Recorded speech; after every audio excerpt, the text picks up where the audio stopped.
Hello, everyone, and welcome to another episode of the You Are Buzzworthy podcast. Let me start the show by asking you a question. What do you do to attract more leads when you have maxed out social media and search ads? I mean, if you listen to what most gurus quote, you should only need one of those, right? I don't think I don't hear Gary Vee talking about anything else. I don't hear Neil Patel saying anything. No, yeah, I'm pretty sure all the gurus think that you're either going to get everything from search or social, right? But what if I told you that social media and search ads are just the tip of the iceberg, especially when it comes to digital advertising? And that is what we are going to talk about today. And joining me today to talk on the subject is Phil Parrish, the co-founder and managing director of PrograMetrix, a programmatic performance agency that creates value for brands and agencies by combining innovative programmatic media strategies with cutting-edge ad tech to help its clients increase ROI and acquire new customers. Phil has spent the last 10 years of his career working in the digital marketing industry on advertising technology side of things. He's the former VP of sales at AdReady, a demand side platform advertising technology company where he was instrumental in achieving triple digit revenue growth rates and developing scalable sales and marketing programs, which spearheaded the acquisition of the company. Phil has a passion for executing high performance and innovative marketing campaigns that connect brands with consumers across various channels to increase ROI. And I am very excited to have him here on the show. Welcome, Phil. Hi, Buzz. Thank you so much for having me. It's a pleasure to be here today with you and your guests. Great. It's great to have you. So everyone knows, I know Phil through a mastermind that I'm in. I think I have actually had a couple people from our mastermind in there. Great people, brilliant in every piece that we represent in that group. And when I was talking with you and one of your cohorts at the company, I just knew that we needed to let people know what this technology that we're talking about is. So I think that it's fair to just dive right in and ask, what is programmatic advertising? Yeah, it's a great place to start, and it certainly is a buzzword in the marketing space. You know, marketers are great at creating, at times, confusion about the media channels they may be leveraging or the technology they're using. So it is very much a buzzword, and I think at times it's important for professionals like myself to kind of demystify what this form of advertising actually means. So I think that's a great place to start. And so programmatic to our firm is essentially using data.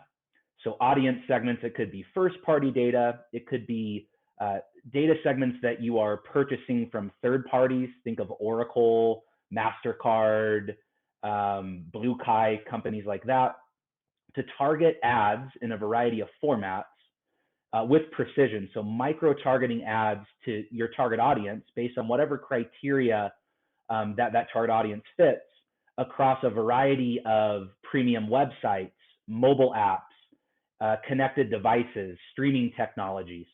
So you can think of it as serving paid ads outside of just the confines of the Google search engine, Facebook and Instagram, or LinkedIn or Pinterest. There are so many websites and apps and devices that are monetized with paid ads, and that's where marketers can begin to scale their marketing campaigns to reach users wherever they're living their digital lives. Awesome. So now when we talk about all the things outside of the reach of Google, some are going to ask, well, what about Google display networks? How is that part of the programmatic, I can say that 10 times real fast, can't I? Programmatic advertising realm, or is it separated somehow? Really good question. So the industry separates these channels. And so if we look at the power players in digital advertising, those companies that control the majority of the market share. You have Google, and most marketers are familiar with the Google Ads platform, formerly called Google AdWords. And the primary channel or way to advertise in Google is paid search, otherwise called pay-per-click PPC advertising. But there are other creative types or campaign types within Google Ads. I'm sure many of your guests have run Google Shopping campaigns if they're trying to target direct to consumer. They may be running YouTube video campaigns, so pre-roll campaigns, even app install campaigns. All of those campaign types that complement paid search are available in Google Ads, and Google controls the majority of the market share in the digital advertising industry, followed closely by Meta. So when we think of Facebook and Instagram advertising, I'm sure a lot of your guests are familiar with those types of ad units or have used those types of advertising channels to market their products and services. And now there's a third, and that's Amazon. So I like to say that Google knows a user's search intent, very valuable. Meta understands a user's social interests and topics they like to share and comment on with their friends and family. And Amazon owns purchase level data, all very valuable. But if we think about that, those are really just 4 websites where a brand can reach and engage and hopefully convert its target audience. But as we know, Buzz, just you and I, how many websites or mobile apps or streaming TV channels we're turning on or podcasts we're listening to on Spotify, Pandora, or SoundCloud, how many of these different environments are we engaging or browsing our favorite content or listening to on a daily basis? And so that's where programmatic provides that additional reach. I think going back to your question, our firm looks at it like this. Programmatic, it's a word in the dictionary. It just means of or related to a program or schedule. In the advertising realm, what we're talking about is automating serving an ad to an individual user at the right place, at the right time, the right context, right? And so our firm at PrograMetrix really looks at paid search and let's say Google or Facebook and Instagram advertising or advertising on Amazon as programmatic. You're still using technology to automate the decisioning of who to serve an ad to in real time at page load. So it's not that dissimilar from the ocean of ad inventory that exists outside of those channels. But the industry separates programmatic from Google, Facebook, Instagram advertising, and Amazon advertising. Our firm manages all of those paid media channels for our clients, but our bread and butter is programmatic. So scaling your marketing and advertising outside of the quote unquote walled gardens of just Google, Facebook, Instagram, Amazon, LinkedIn, and emerging channels like Pinterest, Twitter, and TikTok. Right. So there is some intertwining of social, traditional search marketing and what we're going to be calling programmatic advertising. I mean,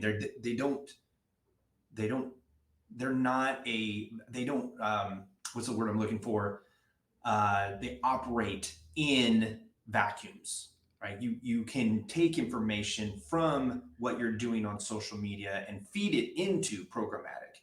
You can maybe even utilize some of the retargeting data from search to programmatic.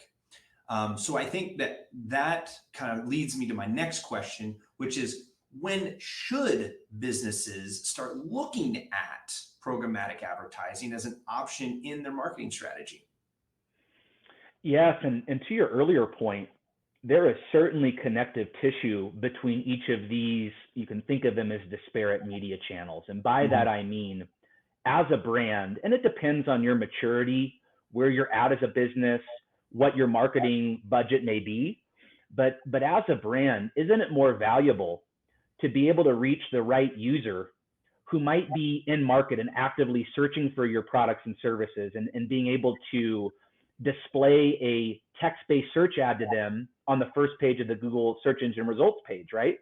Right. In addition, let's say they then go log into their Facebook, Instagram, or LinkedIn account. Wouldn't it be valuable to serve an ad impression to those targeted users in those contexts? And then outside of those websites, whether they're visiting their favorite sports content on ESPN or Barstool Sports, or news content on Wall Street Journal, Forbes, Fox, CNN. Or let's say they're planning a dinner in the evening and they're looking up a recipe on 1-800recipes.com. Mm-hmm. That's where that same brand can reach that user, that member of their target audience, wherever they live their digital lives. And from our vantage point, your paid advertising strategy and campaign is more effective if you can reach and engage that user on quality websites wherever they're browsing or listening to or watching their favorite content. So that leads me to another question, and we'll dive back into the question I had before. Is there a type of like a type of company or a type of product or service that this serves better for than others? Yeah, that's a really good follow-up on the previous question. And I would say that 4 or 5 years ago, programmatic, so outside of Google, Facebook, Instagram, was very much more of a direct-to-consumer type of campaign strategy. Right. Over the last 3 to 4 years, there's been a plethora of B2B, what we call intent-based data segments that have come to market. So now B2B brands can effectively advertise to business decision makers on their target account list just as effectively as a direct-to-consumer brand. So it is, in today's world, effective for direct-to-consumer brands and B2B brands. Back to your question on what type of company or where that brand may be in its digital maturity is programmatic effective for. And the way I would answer that, to actually take a step back, and you've had a number of great guests on your podcast that have talked about the importance of website design and development, search engine optimization, unique proposition, selling statements on one's website. All of those are critical, absolutely foundational pillars of your digital brand, where if you don't have those assets in really good place, and by the way, that work is never done, it's always evolving, then the investment you would make, job security. Okay. yes, for us, job security, right? If you don't have all of those pillars in place, then the investment you make in paid media, which can be quite expensive, you might just be feeding a leaky bucket. You might be paying to drive this traffic to your website, but if you don't have a great presence, you may not be able to convert those audiences. So,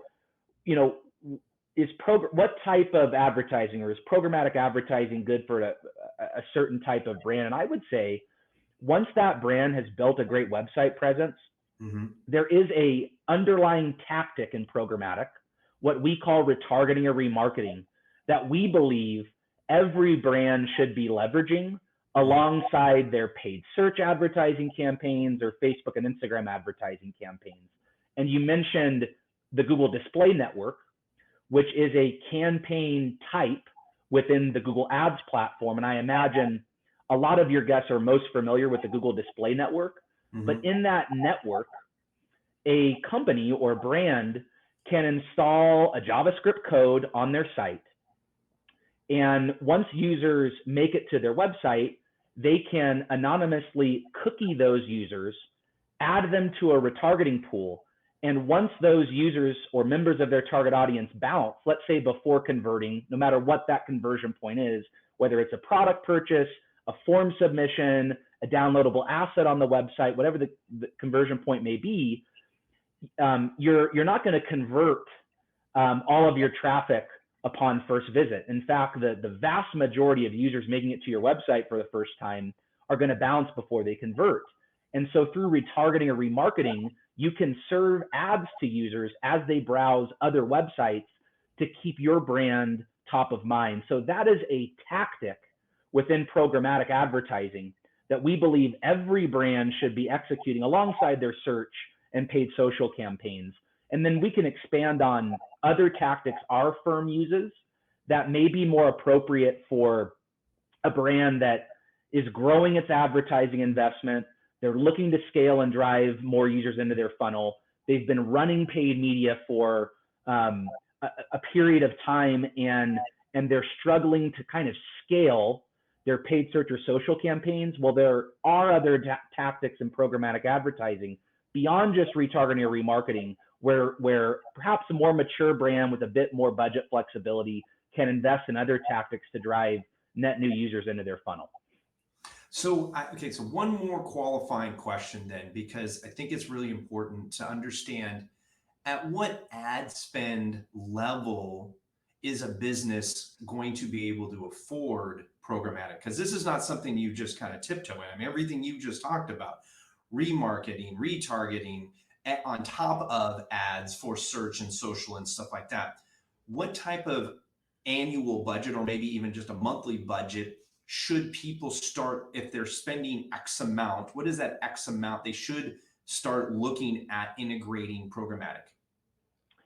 Yeah, that's a great question. And I'll break it down into a couple of different buckets. So if we think of a company or brand that's just getting started with paid advertising, to a degree, the amount of unique traffic you have to your website on a monthly basis, or to a degree, the extent of perhaps your CRM data, which you can export and upload in a platform like Google Ads and the Google Display Network to target users based on, let's say, email addresses you've captured.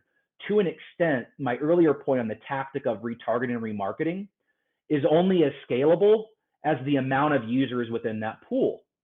So if you've just launched your brand or you're just getting started with paid advertising, your ability to retarget or remarket could be quite constrained as you look to build your on-site audience. And so I would say, if you're just getting started in paid advertising, a retargeting or remarketing budget in an entry-level platform like the Google Display Network, you could be investing as little as $500 a month, maybe up to $1,000 a month in what I call site retargeting, right? To drive users back to your website to convert. That's if you're just starting out. At our firm, we really work with mid-market to enterprise brands or really well-capitalized startups. And so we're helping brands invest at a minimum $10,000 to $20,000 in paid advertising alone. And oftentimes, go ahead. What was that? Per month? Per month. Per month. Yes, per month. $20,000 per month. Some people think, oh, I got $20,000 for 2023. Let's dive out in here. Right. And so, and we have clients that are investing actually a lot more than that on a monthly basis. But the point is, if you are trying to be scrappy, not crappy, right? And you have a very lean budget, you can make an impact. And frankly, retargeting or remarketing in, let's say, the Google Display Network, and that's a technology source, Google Ads, as a lot of your guests know, there's no hard cost to license that technology. It's quote unquote free until you start paying for clicks or serving ad impressions, right? So you can get started at a very nominal level. And one thing about retargeting and remarketing is it's helping you capture traffic that you've already perhaps paid to drive through paid search or Facebook and Instagram advertising. It's helping you recapture those users and drive them back to your website to convert. So it's helping augment or complement other paid advertising channels you may be investing in.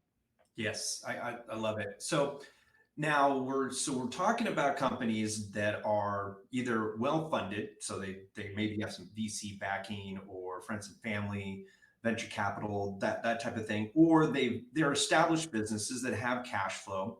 They have worked through the social media marketing. They've worked through search marketing. They've actually even started some of this retargeting, and maybe third-party networks and whatnot. And it's like, okay, we feel like we could be doing more. We feel like we could be getting better on our ad spend, better return on investment on our ad spend, right? So if on that company, what are the first steps to getting started with programmatic advertising? Yeah, and I think this can be a bit difficult, for a business owner or, the head of a marketing department at a brand level. And I think the entry point for a lot of companies new to this really is the Google Display Network in the Google Ads product. And so let's say they've been running some remarketing campaigns. Another tactic in the Google Display Network is what's called contextual or contextual keyword targeting. So think of that as taking that same keyword list you may be bidding on, so the search intent, right, for paid search, PPC, and Google Ads, and leveraging those keywords. And what the Google Display Network or alternate technologies that we'll be discussing today will do is they are looking at content across a variety of websites, hundreds, if not thousands of premium websites. And if those web pages contain those keywords within the Google Display Network or alternate technologies, you can serve a display banner ad, a native ad, pre-roll video ad next to that content because it's contextually relevant. So typically, a company that's just started in the Google Display Network is remarketing/retargeting, or they're using contextual keywords to advertise outside of just the Google search engine or Facebook or Instagram.